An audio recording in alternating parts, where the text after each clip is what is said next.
The Sandigan Bayan 4th Division is set to begin today the preliminary conference in the graft case against former Senator Bong Revilla and others accused. For the details, we have Mobile Journal Arles de los Santos joining us live from Quezon City. Arles, go ahead.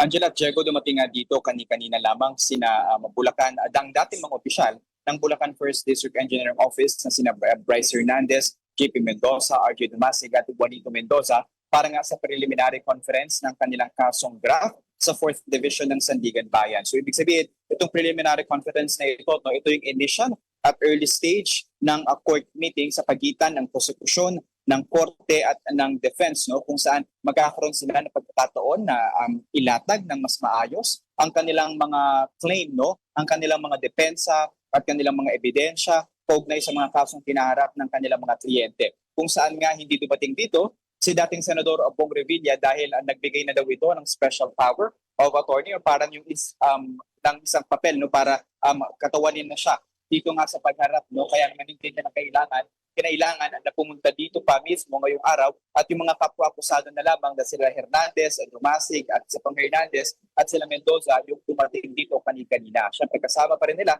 yung nilang mga abogado. Kabukod dyan, nakaset naman yung kanilang pre-trial sa February 19. Pero bago ang lahat ay narinig natin kanina doon sa loob na nagdagdaga ng bagong dalawang bagong witness o testigo itong si Revilla at ayan nga ay sina Hernandez at si Mendoza, yung dalawang engineer na kasama rin doon sa mga nauna ng investigasyon ng flood control scandal at kaugnay din sila din ang mga co-accused ni Revilla dito sa kaso na ito. Well, Arles, ano nga yung what was his complaint yesterday regarding the two other accused na sinasabi niya na ina-accuse siya tapos itong dalawa ay for witness protection program. Can you tell us more about it? That's at least yung proseso ng pag-apply kasi sa Witness Protection Program, Angela.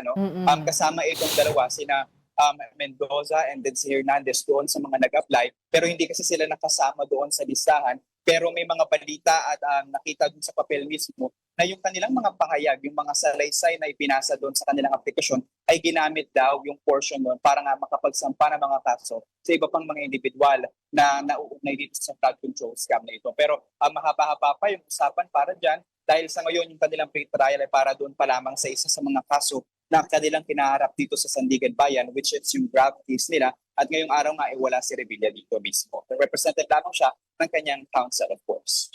Alright, maraming salamat, Mobile Journal Arles de los Santos.